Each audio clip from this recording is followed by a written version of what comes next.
कुछ नहीं होता। बस ये एक नाम दिया जाता है कि ये रावी है। क्या नाम दिया जाता है? ये रावी है, ये रावी है, ये रावी है, ये रावी है। कभी रावी में अबू बकर आए, कभी उमर आए, कभी उस्मान आए, कभी अली आए, कभी गौस आया, कभी मदरजा आए। सब रावी है। हमने सुना है, हमने सुना है, लेकिन बोलने वाला कौन है? वाहिद मोहम्मद सल्लल्लाहु अलैहि वसल्लम। बुलवाने वाला कौन है? वाहिद अल्लाह। बुलवाने वाला भी अल्लाह है, बोलने वाले मोहम्मद मुस्तफ़ा है, रावी सब है। हर एक तबे ताबीन साहबा, औलिया इकराम, इनसे जितने भी नीचे फिर दर्जा दे, ये सब क़यामत तक सब कोई कॉफी लगेगी एक दूसरे की। कोई अपने घर से बैठकर नहीं बनाता। कॉफी जो होती है, और जिसने परफेक्ट कॉफी मान ली, चाहे वो नमाज की कॉफी परफेक्ट हो, चाहे रोजी की परफेक्ट मोजी हो, या जुमरे की हो, या कुरान पढ़ने की हो, या दुनिया के अखलाक के साथ चलने का हो, जब तक तुम सहाबा की अदा पे नहीं आते हैं, अहले बैत की अदा पे नहीं आते हैं, जब तक तुम इल्म दीन के अंदर कमजोर हो, इल्म हासिल करना है तो सहाबा की जिंदगी को देखना होगा। इल्म हासिल करना है तबे ताबीन की जिंदगी देखना पड़ेगा। अखलाक की जरूर है तो मोहम्मद मुस्तफा पे जाना होगा, पंजतन पाक पे जाना होगा। अखलाक देखे तो उन जात के जो एक तो अल्लाह के रसूल सल्लल्लाहु अलैहि वसल्लम के साथी थे, एक रसूल करीम सल्लल्लाहु अलैहि वसल्लम की अहल बैत। ये अखलाक की जिंदगी इनकी, तो उन्होंने जिंदगी कैसे निकाली, और उनकी जिंदगी निकालना हमारे को, उनके बराबर जिंदगी निकाले, उनके अखलाक हमने अपना लिया, उनके अखलाक अपनाना, उसकी कॉफी मारना, यही तो विलायत तक पहुंचाता है।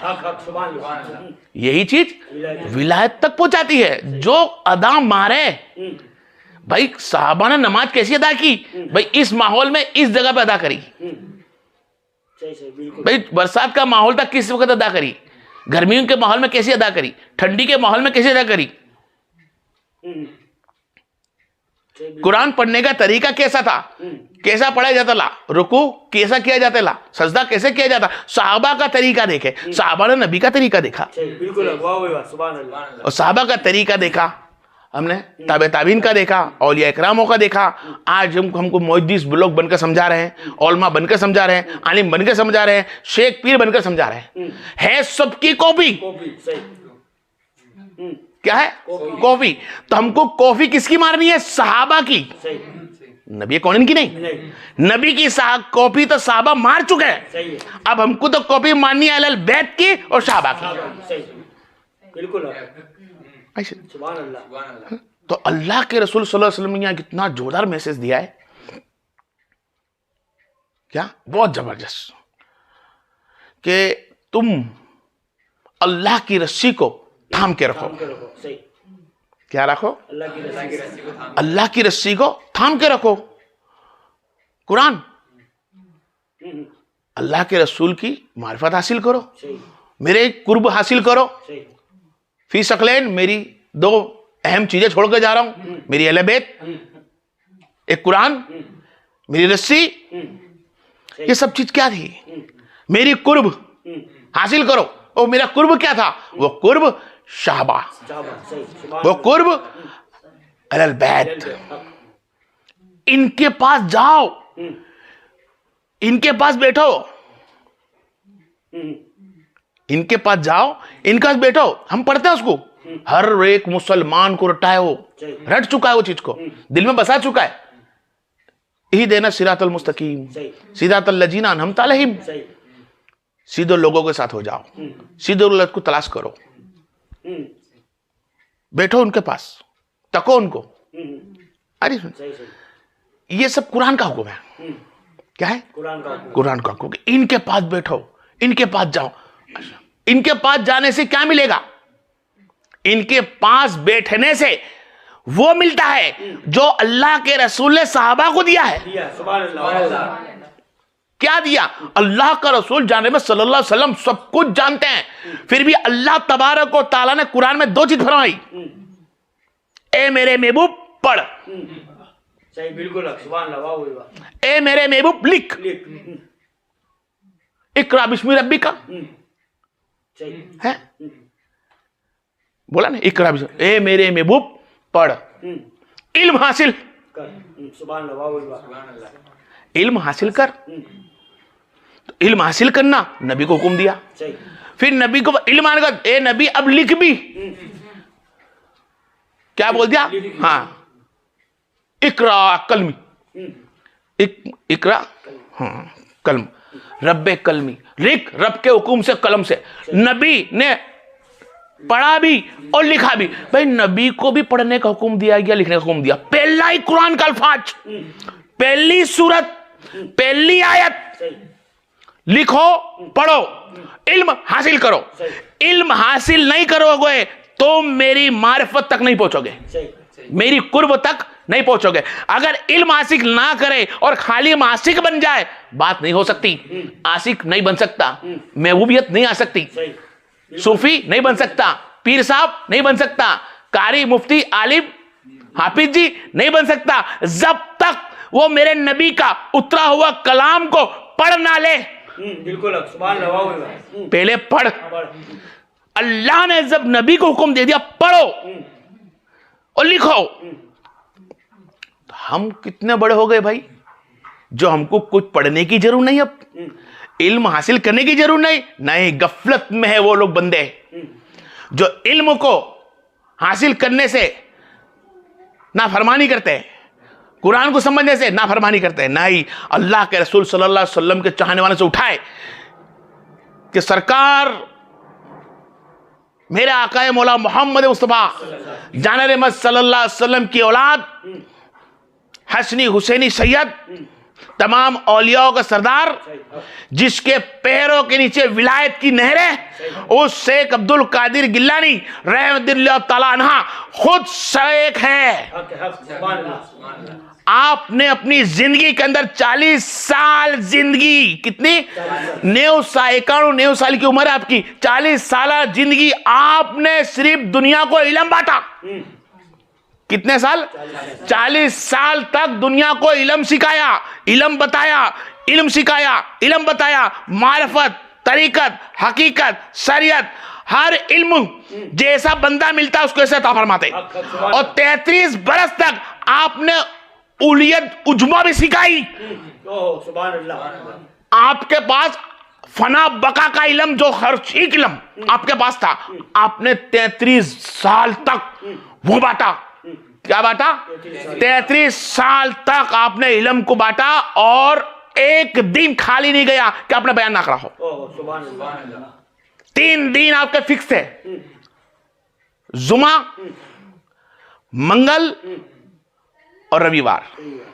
इतवार का दिन, मंगल का दिन और जुमा का दिन आप खुलकर खुतबा करते 3 दिन, और पूरे 7 दिन आप मजलिस करते, लोगों को दरस देते, बिठाते पढ़ते, और एक बयान के अंदर आप 7 तरीके का इल्म अता फरमाते। इल्म उजमा तक वो फरमाते।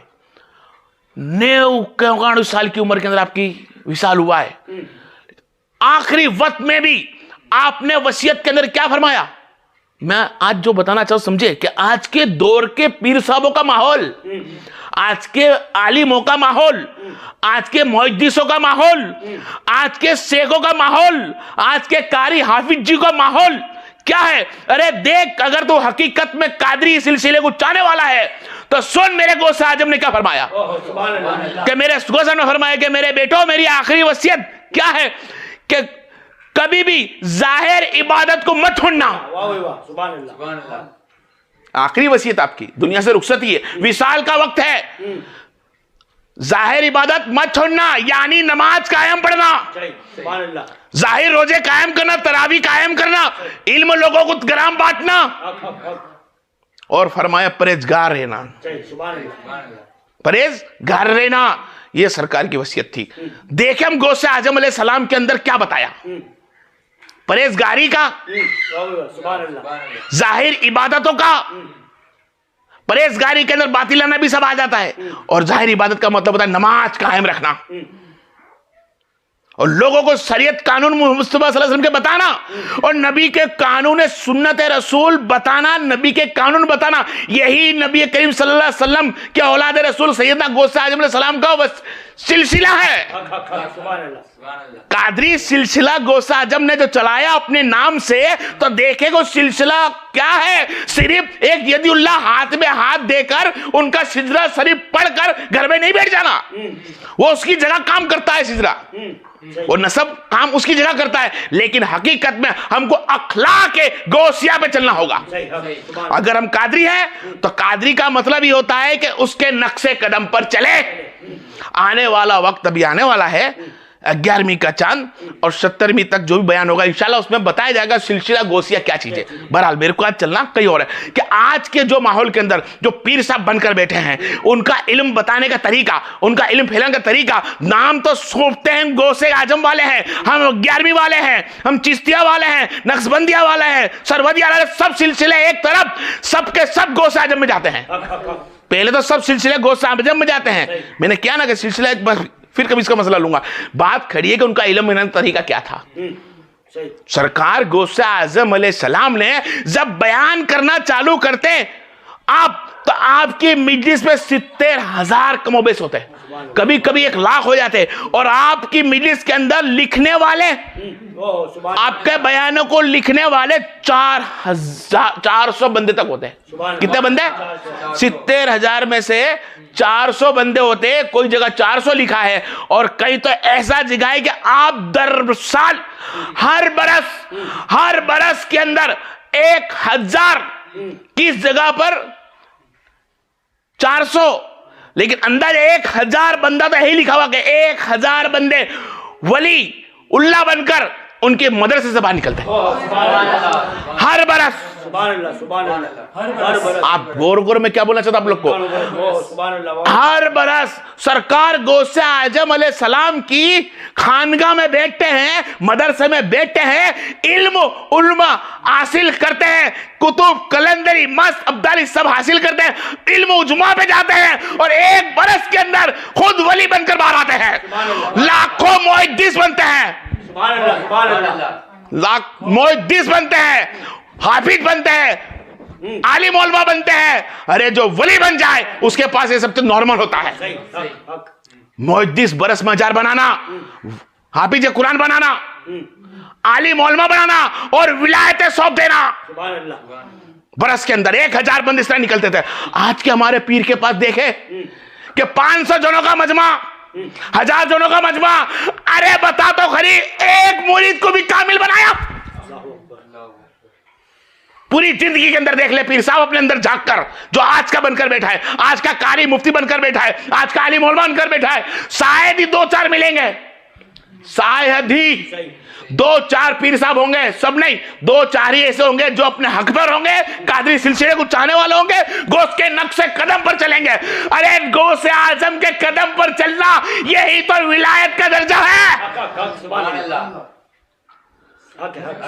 लोगों ने बोला विलायत का दर्जा क्या है, तो गौसे आजम के पैर के नीचे से विलायत निकलती है। तो पैर का मतलब ये होता है मेरे भाई, उनके कदमों पे चलना, उनके रास्ते पे चलना, उनके बताए मिशन को अपनाना। ये पीरो मुर्शिद है। आज हम गौर के देखे हमारे को आज पीर कौन मिलेगा? तख्तों पे रोज बैठे होते हैं, 2-4 इधर 2-4 इधर, लीला पीला जमाला जमका होता है, महफिल जम के, और सिर्फ ताना कसी। क्या होती है? ताना कसी। अभी बीच में मुझसे एक बंदे ने ताना कसी करी मेरे फोन में और मुझको फरमाया कि हजरत आपने ये बयान किया है कि मस्जिद के अंदर कोई भी मस्जिद कहीं भी आप नमाज पढ़ सकते हो। अरे हाँ भाई, कहीं भी नमाज पढ़ सकते हैं। उस मौलवी को बोल जो बोलना चाहता है कि मैं तो मदीने में नमाज नहीं पढ़ता, मदीने जाता हूं तो नमाज नहीं पढ़ता, मक्के में नमाज नहीं पढ़ता, इसके लिए मेरी नमाज खराब का थोड़ी करने गया था। अरे उसका अल्फाज गलत है, ना बोल, भड़का मत, भड़का मत। हर एक जगह मस्जिद में नमाज पढ़ने का हुक्म है। अगर कोई भी मस्जिद में चले जा नमाज पढ़ सकता है। ये नहीं फरमाया कि इमाम हो।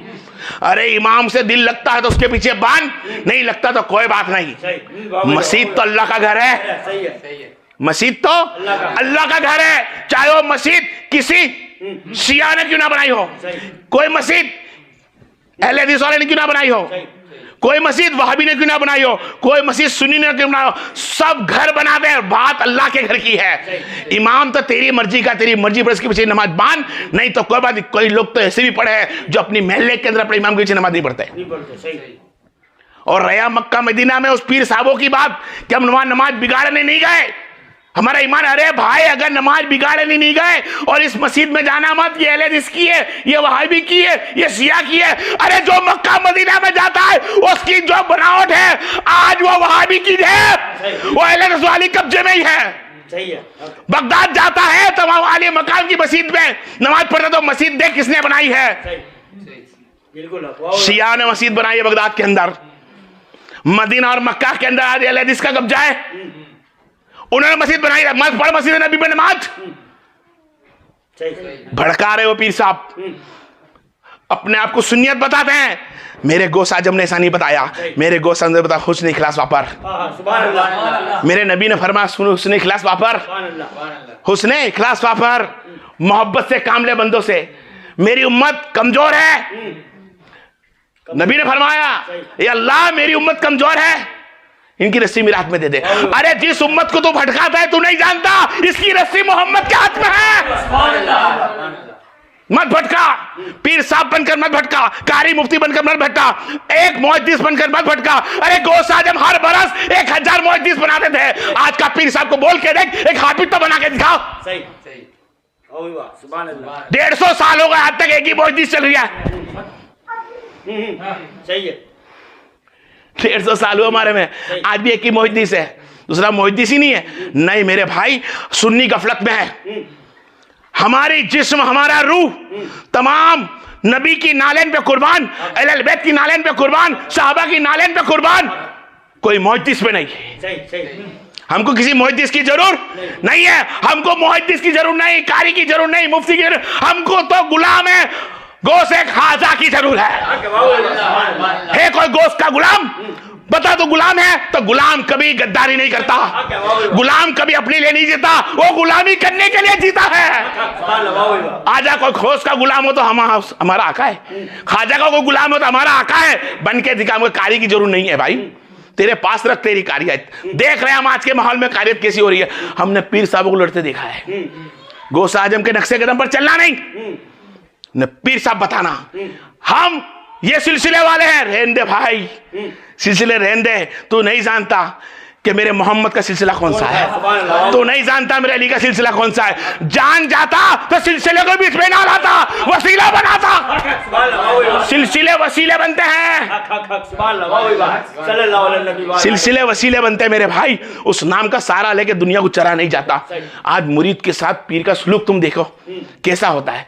लाखों हजारों पीर बैठे हैं, लेकिन वो बेचारा माहौल गरीब कमजोर है, मुरीद इल्म नहीं उसके पास, इल्म की कमी के हिसाब से अपने पीर ने जो बोला मान लिया। भाई हमारे पीर साहब ने तो बोला है इस मस्जिद में नमाज नहीं पढ़ना, इनके पीछे मत जाना। हमारे पीर साहब ने बोला हम तो यही कलर के कपड़े पहनेंगे। अरे क्यों पढ़ा रहे मेरे भाई, मैंने भी हर कलर के कपड़े पहनने का हुक्म दिया है, हर कलर की कमली लगा कर हुक्म दिया है। कुछ भी फिर भी अगर तू चाहता है कि नबी के नक्शे कदम पे चलना है, सहाबा के नक्शे कदम पे चलना है, तो पैर फिर सफेद, पैर सफेद। मेरे नबी ने सफेद ही पहरा। ऐसे हम लोग भटका रहे भाई, इसकी खानगाह में मत जाओ, ये मस्जिद में मत जाओ। क्यों बोलता है मेरे भाई, जान दे जहां जाता वहां जाने दे। जिसको तू बोलता है ये वहाबी है, उसका इमाम कभी सैयद निकला तो, औलाद रसूल निकला तो। तूने औलाद रसूल के पीछे नमाज पढ़ने से इनकार करवा दिया, वो अहले हदीस वाला है। ये सैयद निकला तो, उस सैयद भाई इमाम साहब है, कौन है, इनकी मस्जिद में मिल जाता, गलत है भाई, तेरे कहने से गलत हो गया, सामने वाला सैयद है। एक सैयद साहब ऊपर बैठते हैं, सिर्फ पब्लिक ने पीर बना दिया। क्या बनाया, पब्लिक ने वोटिंग करके पीर बनाया है।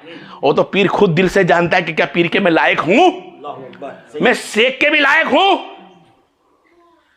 सही सही सही बात है बिल्कुल। अगर पीर साहब होते तो किसी की गिबत ना करते। क्या करते हैं? सही पीर साहब होते तो किसी को छोटा बड़ा ना समझते। अरे सैयद नीचे बैठता उसका दर्जा ही बुलंद होता है, जो कुर्सी बैठता उसका बुलंद होता है। कि सैयद बनता उसके नाम से नहीं, वो औलादे रसूल से है। सुभान अल्लाह, वाह, वाह। वो इल्म से सैयद नहीं बना, वो पीर साहब बनने के बाद सैयद ना बना, वो कारी बनने के बाद सैयद ना बना, वो विलायत पाने के बाद सैयद ना बना, वो मुफ्ती बनने के बाद सैयद ना बना। अरे सैयद तो पैदाइशी था। वाह, वाह, सुभान अल्लाह। हर सैयद का एहतराम एक जैसा होगा, चाहे वो तख्त पर बैठे तो भी वहां है, जो नीचे बैठे वो भी वहां है, जो गाड़ी में घूमता हो उसका भी एहतराम इज्जत इतना हो, बिल्कुल। रोड पे चलता हो सैयद उसका भी एहतराम इज्जत हो। सही।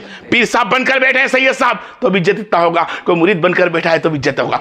बेशक तुम्हारा दिल नहीं मिलता है उसके कानून तरीके से, उसकी शरीयत के अपनाने से, उसके इल्म अमल से, तो उससे दूरी बना लो, लेकिन उसकी बेइज्जती ना करो। सही, बिल्कुल। सैयद के साथ बेइज्जती करने का हुक्म नहीं। जब खाली आल मिलती है, वाह भाई वाह, सुभान अल्लाह। आल मिलती है तो जमीन कांप जाता है सैयदों से।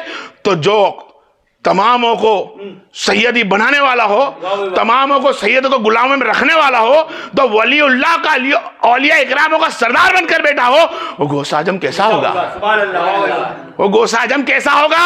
अरे वो गौस आजम के चाहने वाले पीर साहब, कादरी साहब, सिलसिला चलाने वालों, सुने गौस आजम के नक्शे कदम पे चलने का हुक्म है। सही। चैन जो चल रही है तुम्हारे से, कुछ ऐसे ही पड़े, हमारी चैन चलो, हमारी चैन, काय की चैन चला भाई, काय की चैन चला? नसब नामा है। अरे किस बात का नसब?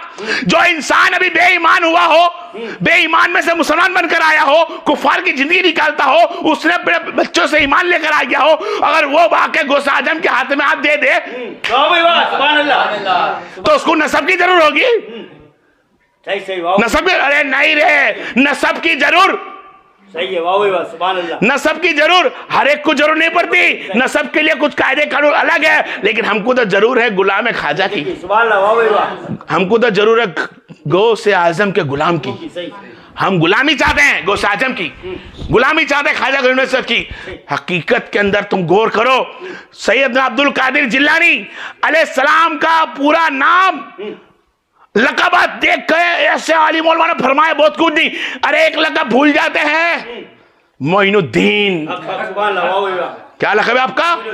मोइनुद्दीन शेख सैयद मोइनुद्दीन अब्दुल कादिर गिलानी सुभान अल्लाह, वाह भाई। अस्सलातु वस्सलाम।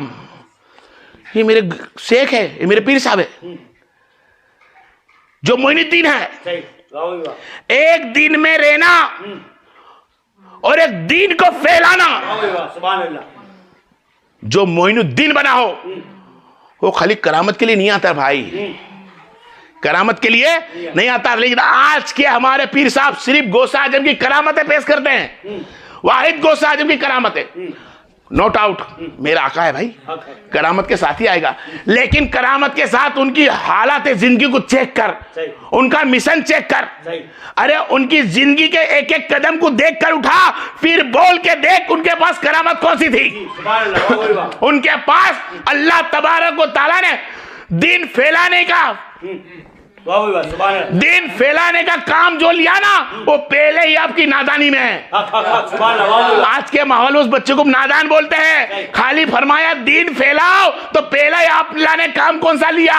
उनकी माँ ने शेख बना, माँ ने अपना फर्ज पूरा करा और कहा बेटा अब्दुल झूठ मत बोलना। तो अब्दुल कादिर जिलानी ने झूठ नहीं बोला, और पहला मुरीद भी जो बनाया ना, वो कोई पार्ट टाइम का नमाजी ना था, वो डाकू था। अब्दुल कादिर गिलानी का पहला जो मुरीद है वो डाकू थे 40, जिसका नाम भी अब्दुल्ला था। कोई पार्ट टाइम का नमाजी ना था, कोई सच बोलने वाला ना था, हलाल खाने वाला ना था। अरे लेकिन हाथ में हाथ दे के बोलने वाला अब्दुल कादिर गिलानी था।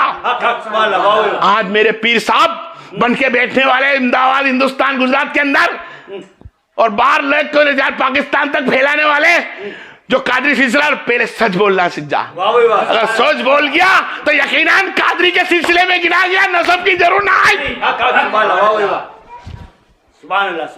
गुलामों को नसब की जरूर नहीं होती, गुलाम गुलामी से काम लेता है। गुलाम बनता है गौस आजम का तो नसब ना दे, गुलामी कर। लेकिन गुलामी के अंदर पहला नुक्ता जो उठाए ना, वो हक बोल, सच बोल। सच का सामना कर। जिस दिन सच का सामना कर लिया ना, कसम उस जले जलाल की, अपनी उंगली से धर होकर खड़े होकर लोगों को हंसवाना बंद कर देगा। जो आज लोगों को पीर साहब हंसा के बात कर रहे हैं, लोगों को तानाकसी कर रहे हैं ना, मत कर, मत बदनाम कर। हिंदुस्तान के सुन्नी मुसलमानों को गुमराह ना कर, बेचारे मासूम हैं, भोले मुसलमान हैं। तेरी नाल पे, तेरी आल के ऊपर कुर्बान है वो लोग, तेरे नसब पे कुर्बान है, तुझ पे नहीं। बिल्कुल, तेरे नसब पे कुर्बान है, क्योंकि तुम लोग सैयद हो, तुम कादरिया हो, तुम हाशमी हो। इस सिलसिलों के हिसाब से लोग तुम्हारी सुन लेते हैं, सुन्नी लोग।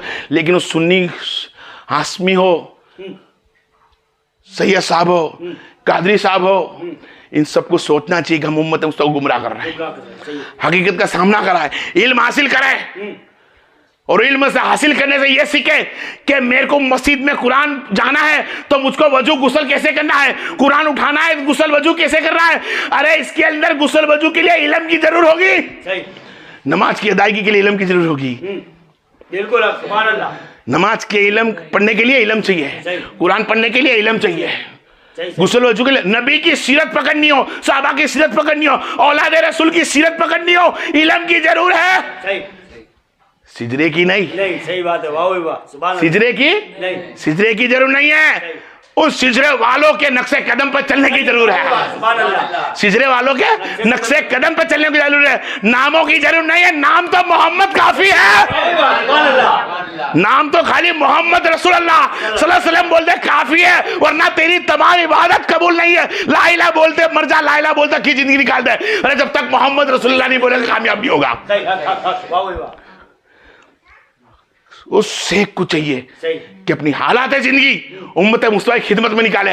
हर कोई पीर साहब ऊपर, शेख साहब ऊपर, उस्ताद ऊपर, कारी मुफ्ती बड़े बड़े ऊपर, लेकिन कोशिश करे कि अल्लाह का शुक्र बजा कि मोहम्मद मुस्तफा के सदके में अल्लाह तुझसे जॉब ले रहा है। बिल्कुल, ये जॉब ले रहा है, अल्लाह का एहसान मान, उन नबी का एहसान मान कि तुझे वारिस में चुन रखा है, तुझे वारिस में चुन रखा है, तुझे मौका दिया उम्मत मुस्तफा को हक बताने का, शरीयत के कानून बताने के, अल्लाह रसूल के करीब ले आने का।